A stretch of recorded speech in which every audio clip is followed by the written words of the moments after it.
Talk to me about your relationship with USA Basketball. I don't have one.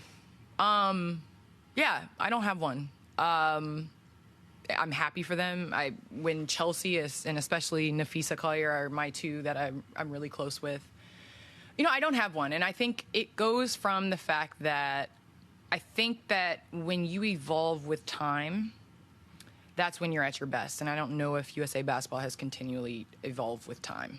And then also, I also believe that there are so many times where just tell me, and then I won't waste my time. Like, if that was the stipulations. And so I think it was very interesting for me personally to have a situation where I went to a camp, I got a triple-double at the camp, was, I think, first or second in scoring. Like, it wasn't on the court.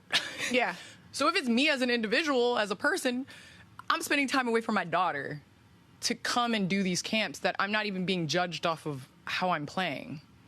What do you think you were judged off of? I don't think I personally fit. I don't think Gino wanted me on the team. So I think it's one of those things where it's like, cool, like, just tell me. And then don't, beat around the bush. Like, just tell people. And so I think now we're reaching a point where players are becoming more empowered. And I've said this about the NBA for a very, very, very long time. They started becoming, and I know the NBA has been a process, but when the way that they empower their players, where they have a voice, they have a say, they talk to them, they're honest with things. Like the way in which they handle NBA basketball, USA basketball, like there's some people it didn't matter.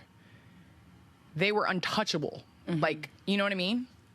And so I think that based off of, like, I knew as soon as he was named the coach again, I was like, oh, well, So why, this is going to be interesting. Why do you think that is? Why do you think he did not want Candace Parker on the team? I mean, he doesn't like me. I don't like him. I mean, we don't like each other. But I think I am of the mindset, and this is where I think sometimes I get misunderstood a little bit. I'm of the mindset that, like, I don't have to like you to play with you. I don't have to like you to work with you. Yeah. And it's fine. Like, it's cool. They made their decision. I laugh and joke that my kids will never play USA basketball or USA sports at all. But listen, it's a thing of the past. But I'm one of those people that's like, I get more angry at the people I love getting hurt. And what they did to Nneka was unbelievable. Yeah. She deserved. It's one of those things where it's like, I'm more angry at that. Because you have somebody that arguably, maybe 2016, but definitely, she's the only MVP of the league. You know what I mean? She went and got, I think, MVP of the World Games, and then you leave her off the team.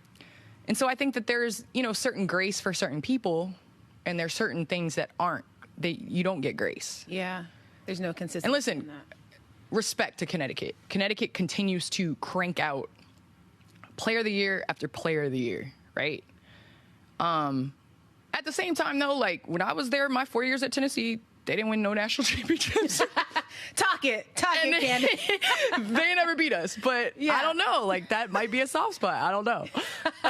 And he's like, because we we couldn't get there, listen, she's not I can only allowed. hold on to when we were there, okay? No, I'm just kidding. But listen, like, totally, I just said, because they called back in 2000 to go for 2020, and I was like, no, like, I'm not. Yeah, it's like, y'all not doing already did this. what you did. It's Yeah. like, I can't teach my daughter lessons and tell her about, respect and treatment and communication and all this stuff and then go back to that. So I'm done. I'm happy. I got 2 gold medals.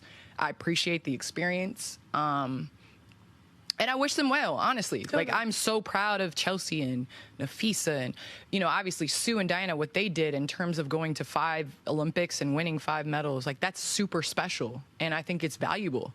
And it's important for USA to stay on top. Yeah, absolutely. Yep. You said something interesting, which is that it hasn't evolved over time. Can you just more so elaborate on that? What you want to see I think in terms of just player and women empowerment, there were so many times where, and I get it, we play year round. And so I think there's so many times where now looking back, especially after being cut, that they have this expectation that you just drop everything and just come and play in your one break.